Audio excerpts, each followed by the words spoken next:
Hey Internet, Roy Haviv here. I wanted to do a really short tip that might be able to spare you from some pain practicing the bass guitar.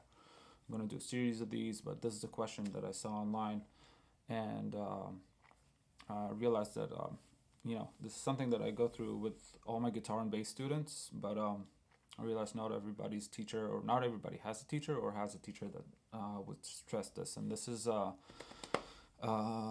pretty good tip to prevent injury. Basically, it has to do with a lot of us guitar players and bass players. We're expected to be able to cover 4 frets, right, in one hand position. And for a lot of people, their hands are not big enough. Mine are, fairly big, but I started playing bass when I was 13. My hands were not as big as this.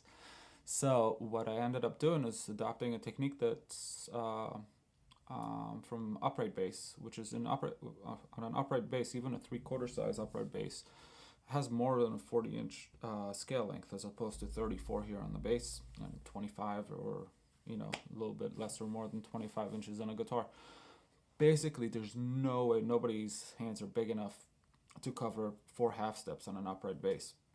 So what they do is they slide their wrist a little bit towards them to play over the pinky and a little bit away from them to play over the first finger, your pointing finger.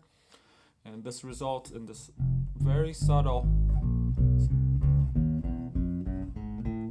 Now, even if your hands are big enough to be able to cover without moving, this is still a good habit to have because you're able to play the same notes with a little bit more clarity and less effort.